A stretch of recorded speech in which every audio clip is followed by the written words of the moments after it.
Hey everybody, how's it going? It is Coach Malcolm here, and today I'm going to be doing a video covering the Giuoco Piano opening. So, the Giuoco Piano opening is a response for white after e4, e5. I'm going to be going through the specifics. This video will likely be multiple parts because there's a lot of different variations to the Giuoco. There's a lot of different things we need to look at, so we're probably going to have multiple videos on this. But without further ado, let us get started. So the Giuoco starts like anything else, e4. Well, not anything else. Sometimes players play d4, c4, or even b4 if they're feeling like it. But it starts with e4, e5. We have our classic king's pawn opening. Knight f3 is the same. Knight c6, it should look pretty familiar, right? Knight c6 is pretty common. Some people play the Petrov. Knight f6, we're not going to get into that today, but it is a different option. So knight c6, and a lot of times, players, maybe some of you guys play this move, bishop b5, which is a great move. This is the Ruy Lopez opening. I have no problems whatsoever with this move. It is just not what the Giuoco is. So the Giuoco is bishop c4, which you guys may have seen as well. So bishop c4, still a great developing square. It's looking at this d5 square in the center of the board. Making it hard for black's pawn to come there if it ever wants to. It's pointing at f7. It has a lot of different ideas. So here in this position, we have a rule based on what black does next. The two moves that black is most commonly going to play, almost always that you'll face, are either bishop c5 or knight f6. So the way that I remember the order of our moves is after knight f6 is attacking the e4 pawn. So the way that we respond is with d3, right? It's logical. We're guarding our central e4 pawn. If our opponents play bishop c5, they're attacking this center square, d4. It's a key square. We want to put more pressure of our own pieces on it. We're going to play c3, attack d4. We're not going to push d4, but we still are, just challenging this bishop's control of that d4 square. So again, bishop c5 challenges d4. We're going to respond with c3, and knight f6 attacks e4, so we're going to respond with d3. So for the case of this, let's say black plays knight f6, right? They're attacking e4. They're attacking e4. We're going to defend, pawn to d3, bishop c5, okay, and now here we play c3. So we're going to get c3 and d3 in. The position will just transpose based on, what your opponent plays. So we have c3 here. There are a number of moves that black can play here. One of which is castles, right? This is a very common move. They're just getting their king to safety. And a move that I like to play here to get it out of the way is this move, bishop b3. And the point of bishop b3 is if we decide to castle, which isn't a bad move, we can face problems like knight a5, right? And you might be saying knight a5, that doesn't look like it makes sense at all. Pawn b4 is a nice pawn fork, but not exactly, right? They're going to get to take our piece. If we take back, they'll move their bishop. They can't move to b6 because of this c5 push, but they'll move their bishop back to e7 or something. And if then instead we decide to take this bishop, then they're just going to move their knight to safety, right? Probably knight a5 back to c6, and we haven't won any material here. We've worsened our pawn structure, so that is not what we want. And we want to keep this bishop. This bishop is a good piece. It has an open diagonal. It can often relocate to c2, and this diagonal sometimes opens up. There's a lot of ideas. It's a good bishop. It has a lot of central influence, which is why I like to play this bishop b3 move like I was talking about before, because now if we get hit with knight a5, now we have bishop c2. b4 is a real threat next move. They move their knight there. Our bishop is safe. Their knight is now on the side of the board. It's unhappy. We're guarding d3 if the d file ever is opened up. There's just a lot of ideas associated with it. So bishop b3, that's what I really like here. Let me delete knight a5. All right, so oftentimes your opponents will play this d6 move, trying to activate their bishop. Here, perfectly fine. Go ahead and castle. Now, bishop g4, very, very common. We can talk about bishop e6. Bishop e6, we're likely just going to play bishop c2. I'm going to come back to that idea, though. Bishop g4 here is more common that I've seen more in some of my games and people's games that I've looked at. Here, the first thing I like to do is just challenge this bishop on g4 with h3. We're going to challenge that bishop, see where its loyalties lie. If it wants to take on f3 and activate our queen, allow her to get some more attacking on the king side, we are completely okay with that. But more likely than not, this bishop is just going to decide to go back to h5, and we are going to leave that alone for right now. And what we're going to do instead is focus on a plan of relocating this knight. We want to get this knight to g3. So pause your videos for a second. Think of a plan. How can we get that knight to g3, attacking the bishop, bringing another piece in to attack this king side? Take a minute or two, not a minute or two, a second or two. Pause your videos if you need to. All right, so you guys have probably seen this plan before. We're going to play knight to d2, knight f1. Obviously, we're going to have to move that rook over, and then knight to g3. Okay, so nothing too crazy. So knight d2, right? We can just sort of experiment with our opponent's moves right here. Let's say they play something like queen d7, right? Rook e1. Oftentimes, they'll bring a rook in. Now, right, we keep going with our plan. Knight f1. Sometimes they'll play h6 in anticipation of this knight g3 move. Okay, so if they play h6, we're going to continue with our plan. Knight g3, and now we're attacking this bishop. And if our opponents decide to leave this bishop here, right, let's just say they play sort of a nothing move. Let's say pawn to a6. A really cool idea here that we can use. So take a second or two, pause those videos. So we'll notice now this knight is attacking h5. Our queen can secretly attack h5. So what we can, secretly, okay, I mean, by discovered attack later on. But knight takes h5, knight takes back. Knight takes e5 is an option.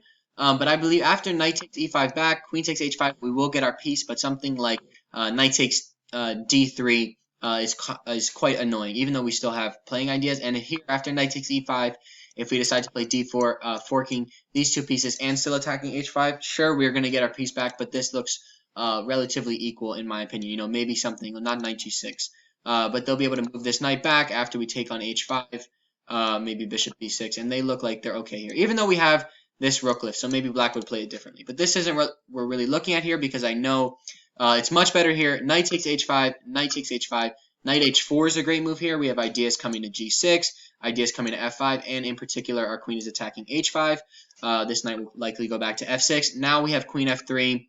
We have a lot of ideas coming. Knight f5, queen g3 is going to come over, causing trouble with this pin over here. But we're going to get more into that in a different variation in a second as well. So knight g3, oftentimes bishop g6 is played, and here we're going to play knight to h4, and we're emphasizing a knight coming to this f5 square. And here in this position, something even bigger, if black plays a nothing move like a6, how can we win material immediately? Right, the answer is knight takes g6, right? We still have our bishop on b3, a great pin.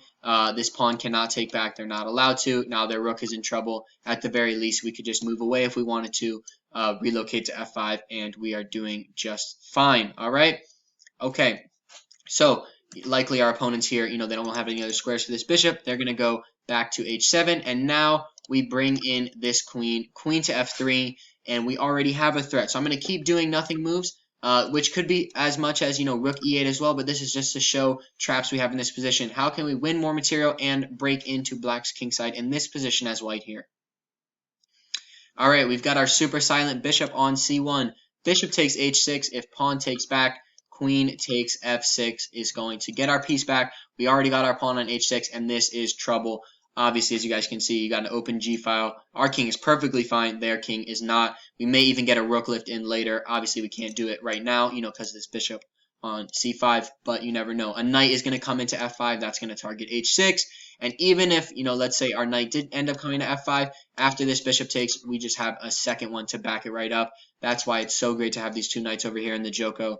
Pretty unstoppable here. This is just going to be completely winning for white. I don't see any way for black to really stop the end of the game here. All right, so it's important to note if our opponents earlier in the game played queen e7 instead of queen d7, this doesn't work now, right? Bishop takes h6, pawn takes. We're not going to take here. It's guarded by the queen. So don't play your moves robotically in the opening. I always tell my students that. You want to always be assessing the situation. So if you see something like this, it looks familiar, you're thinking, oh, Coach Malcolm said bishop takes h6. I did, but I said bishop takes h6 in this position, all right? Okay, so now that this bishop has retreated to h7, let's say, our opponents try and do a little more development. This bishop is on h7. It has retreated. We are going to move the g knight, okay? The distinction is not, sorry, not the g knight. No, yes, we are going to move the g knight. The distinction is not the most important thing, but it is, I think it makes the opening much better. So you might be thinking pawn g5 is a little annoying here. It puts our knight in a bad spot. We will be perfectly fine. Knight h7, an in-between move. We've got to check. I don't even know where this king is going. Probably not g7, but regardless, our other knight is coming into f5. These knights are going to be super safe. If we ever need to get this knight out of here for some reason, knight g4 is a great option. Black is doing terribly here. Okay, so when this bishop is tucked in on h7 with the pawn h6, we are bringing in our G knight. And now our plan is we still have ideas of bishop takes h6 in the future. Especially, I'm going to just, be showing the ideas. So let's say a6, queen g3. We now have a pin. Bishop takes h6 is again a threat. Queen takes g7 is an even more pressing threat. We've got mating threats. Knight takes h6. And black is just under a lot of pressure. They can't play g6 because h6 is going to hang. If they do take back, like we talked about, our knight's going to take back. Similar situation, and we still have this super awesome pin if we ever wanted to do something crazy like queen g6. She can't even be taken because of that pin. All right, let's go back a second because there is a moment where we are going to want to move this h-file knight instead, and that occurs if h6 isn't really played. So let's say our opponents play rook e8, knight g3, right? This bishop is still being attacked, so it's going to retreat back to g6. Knight h4, if they play a nothing move, knight takes g6, still a legal move, but not as good. Remember last time this pawn was on h6, it was a free piece. Now they can take back. That pawn isn't pinned. It's the one on f7 that is. So oftentimes your opponent will just leave this here and almost threaten you to take it back, but we are not going to take the bait. We are, in this case, when the bishop is on g6, that h-pawn hasn't moved. We don't have this threat right here. We are going to play knight f5, knight h to f5 instead of our g knight, and our plan will consist of, we'll likely play queen f3 still, but we are going to play h4, h5, this pawn push up the side of the board. It may look a little scary, but I promise you it is very powerful. It's going to put pressure on this bishop. We just have a ton of pieces attacking this black king. There's a certain point where you play an opening, you get a great position like this, and you can call it improv, whatever you want to call it. You just have to sort of assess the position, play the best moves, right? The opening cannot play the whole game for you. There's always sort of different things that are going to emerge. So, oftentimes as well, we have to, consider the fact that our opponents could play knight a5 at some point instead if they felt like it, knight a5, and we would, retreat our our bishop to c2. We do have this b4 threat, if they decided to get rid of it, maybe bishop b6. This obviously is a different scenario where once our knight gets to g3 and we may play knight h4, this bishop on g6 will not be free after h6. Let's play this out. Actually, let's say, we continue our sort of knight journey, bishop g3, or even if, let's say h6 has been played, right? Bishop g3, bishop g6, knight h4. If they do nothing here, we can take on g6 again, but it's not as strong here because we do not have our bishop on b3 to form a pin. So we're just going to stick with our old plan. Knight f5, still a great option. Queen f3 is coming in. Or actually, first we could even play queen f3, I think. Knight f5 is coming. First of all, we have this bishop takes h6 threat. And this is just very dangerous for black because they've got so many pieces pointed at their king.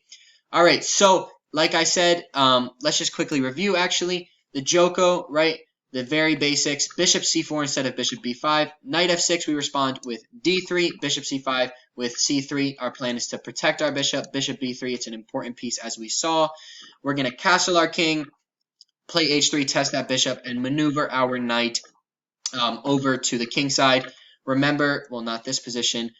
Remember, if our opponents are on g6 with that pawn on h6 and they tuck their bishop on h7, we're going to play queen f3 and move the g knight. But likewise, if our opponents play, whatever we want to say, bishop g6 and their position remains with the pawn on h7, their bishop on g6, we are going to play queen f3, move the h knight, and then advance this pawn. We have a bunch of ideas there.